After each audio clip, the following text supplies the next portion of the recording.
하나님의 말씀 민수기 15장 17절에서 31절까지의 말씀입니다. 민수기 15장 17절에서 31절입니다.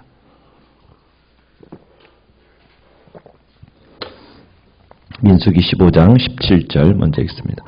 여호와께서 모세에게 말씀하여 이르시되 이스라엘 자손에게 말하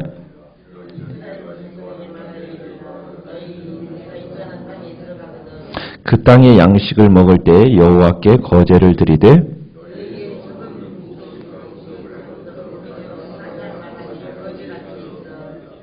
너희의 처음 익은 곡식 가루떡을 대대 여호와께 거제로 드릴지니라.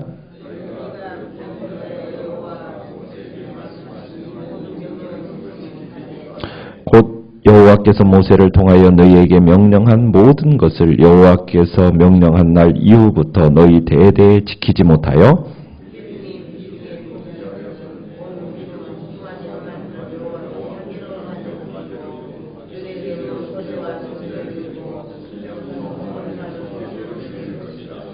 제사장이 이스라엘 자손의 온 회중을 위하여 속죄하면 그들이 사함을 받으리니 이는 그가 부지 중에 범죄함이며 또 부지 중에 범죄함으로 말미암아 헌물 곧 화제와 속죄제를 여호와께 드렸습니다.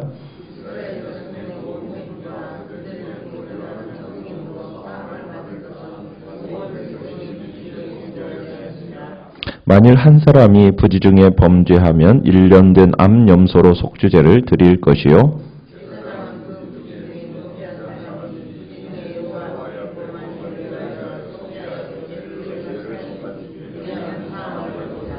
이스라엘 자손 중 본토 소생이든지 그들 중에 거류하는 타국인이든지 누구든 부지 중에 범죄한 자에 대한 법이 동일하거니와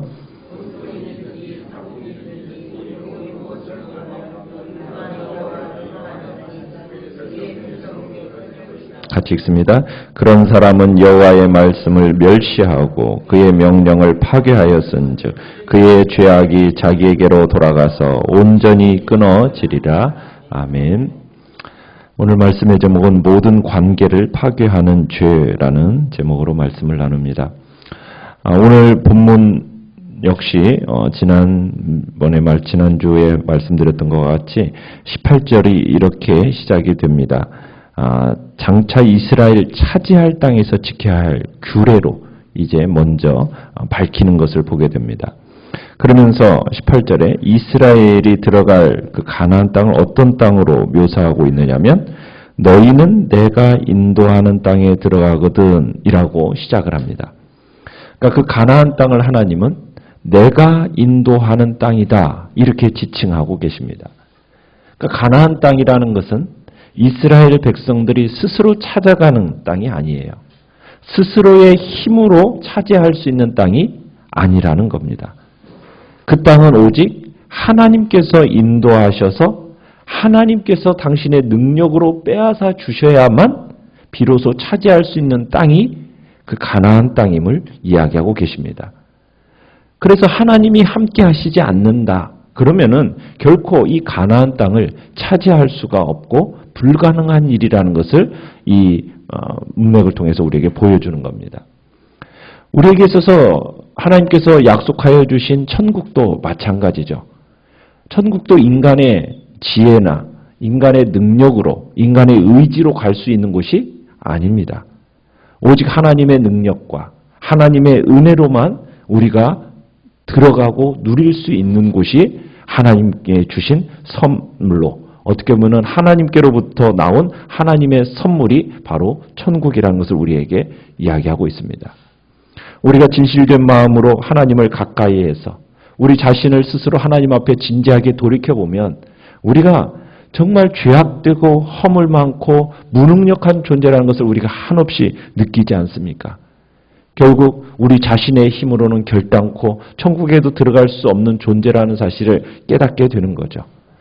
오직 하나님의 자비와 하나님의 은혜와 긍휼만을 구하게 되는 겁니다. 그게 진정 믿음의 사람이요 하나님의 백성들의 모습이라는 것을 우리에게 보여주는 겁니다. 그러면서 이제 19절에서는 이렇게 얘기합니다. 이스라엘은 분명 가나안 땅에 들어가게 될 것이고 그 땅의 소산을 먹게 될 거란 얘기예요. 그 땅의 양식을 먹게 될 거란 얘기입니다. 그때 드디어 이제 가나안 땅에서 그 소산물을 먹게 될 때 처음 익은 곡식을 어떻게 하라고 얘기합니까? 가루떡을 만들어서 거제로 하나님께 드리라고 말씀하고 계십니다. 그러니까 그들에게 주어진 땅에서 그 땅에서 거둬들인 그 모든 소산물은 결국 하나님의 것임을 인정하라는 얘기죠. 이것들을 누리게 하신 하나님의 은혜에 감사하라는 표현을 가지고 그 소산물의 처음 익은 것을 하나님 앞에 드리라는 겁니다. 여기서 예물을 드리는다라는 것은 예물을 드리기 이전에 어떤 마음을 가져야 되는 겁니까? 하나님께로부터 더 많은 것을 받았다라는 것을 인정이 되어져야만이 드릴 수 있는 겁니다. 우리 자신이 드리는 자가 아니라 더 많은 것을 받은 자다. 이 사실을 알고 있는 사람은 하나님 앞에 드리는 것이 아깝지가 않아요. 인색하지가 않습니다.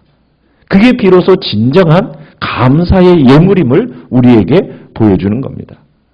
하나님이 우리에게 예물을 드리라고 말씀하시는 이유도 뭡니까? 결국 우리의 모든 소유는 내 자신의 것이 아니라 하나님의 것임을 인정하는 거잖아요. 그것을 보이라는 거예요. 너에게 주어진 모든 것이 네 것이 아니라 하나님의 것이라는 것을 그것을 보이라는 의미에서 예물을 드리라는 겁니다. 그래서 우리는 항상 받은 자라는 의식을 가지고 진정으로 감사할 줄 아는 사람이 되기를 하나님은 원하시는 거죠. 자, 하나님 앞에 드려지는 이 헌나물을 볼 때 처음 거두어들인 곡식으로 만든 과자입니다. 자, 그 과자는 어떤 것이냐면 이제 도넛처럼 안이 비고 동그란 형태로 빚어집니다. 그러니까 첫 수확으로 빚은 과자, 이것을 하나님께 드리면은 하나님이 그들 가정에 복을 주십니다.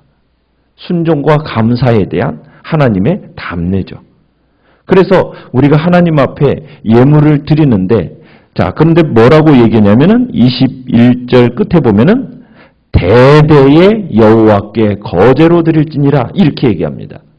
그러니까 대대로 매년 자손 대대로 드려라. 반복적으로 예물을 드리라. 이게 이제 이 본문에서의 포인트예요. 언제든지 하나님의 축복을 누리게 되려면 먼저 어떤 일이 있어야 된다. 하나님 앞에 진정 감사의 표시가 먼저 있어야 됨을 이야기하는 겁니다. 자, 그러면서 이제 그 다음 22절부터는 죄에 대한 이야기를 합니다.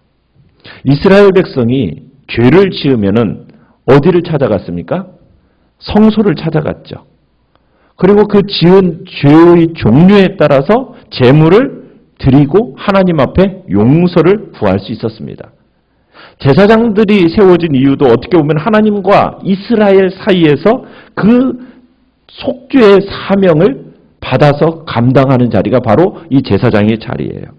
그런데 여러분, 제사로 용서될 수 있는 죄의 범위가 어디까지일까요? 하나님은 이 질문에 대한 명확한 답을 오늘 본문에서 주고 계십니다. 어느 죄까지가 용서될 수 있는 범위인가? 오늘 본문에서는 어떻게 구분짓고 있습니까? 본의 아니게 실수로 저지른 죄는 용서가 되지만 의도적으로 저지른 죄는 용서받지 못한다라는 거예요. 그러니까 공동체적인 차원과 개인적인 차원에서도 동일한 원리가 적용이 되는데, 심지어 이스라엘 중에 거하는 외국인에까지도 동일한 원리가 이게 적용되는 것을 오늘 본문에서 보게 됩니다. 먼저는 이제 하나님 앞에 22절에 그렇게 얘기하죠. 너희가 뭐예요? 그릇 범죄하면. 그릇이라는 얘기는 뭡니까? 실수로 죄를 지게 되는 경우에는 어떻게 하라고 얘기합니까? 24절에서는 회중이 그런 죄를 부지중에 범죄했을 때 어떤 고의성이 없이 무의식적으로 죄를 저질렀을 때는 수송아지 한 마리를 하나님 앞에 번제로 드리고 화제로 드리고, 그리고 순염소 한 마리를 속죄제로 드릴 것을 명령하고 계십니다. 근데 이것은 이방인에게도 동일한 적용되는 거예요. 그러면은 하나님께서 이 제사장의 제물을 드린 죄를 이 제물을 받으시고 이스라엘의 죄를 어떻게 해주신다고요? 속해 주신다는 거예요. 그 다음에 본의 아니게 개인에게 있어서도 마찬가지입니다. 27절에 보시면 만일 한 사람이 부지 중에 범죄했다. 실수로 본의 아니게 개인이 죄를 저지른 경우에는 뭘 드리라고요? 1년 된 암 염소 한 마리를 속죄제물로 가져와라. 그러면 제사장이 제물을 바친 후에 그의 죄를 어떻게 해주겠다? 사해준다. 이건 외국인에게도 동일한, 타국인에게도 동일한 규례라고 얘기합니다. 자, 하나님은 여러분 부지 중에 범한 실수라 할지라도 부지 중에 범한 죄라 할지라도 여러분 그것도 뭐예요? 죄입니다. 아, 제가 알지 못해서 그랬어요?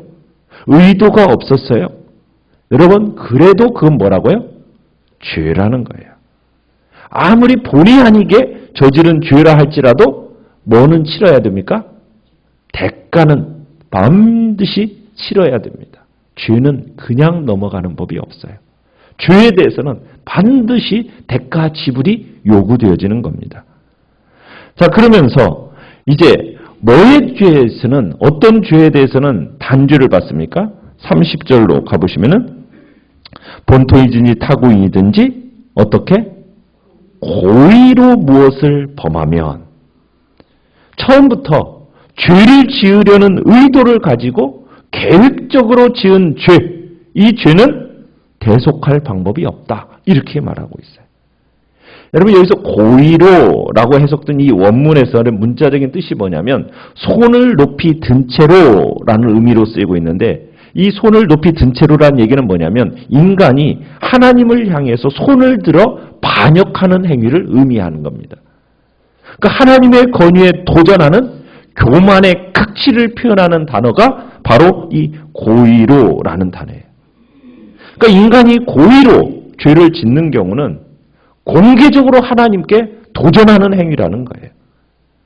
하나님을 모독하는 행위요. 여기서는 하나님의 말씀을 뭐 하는다고 얘기하고 있습니다. 31절에는 멸시하는 행위다.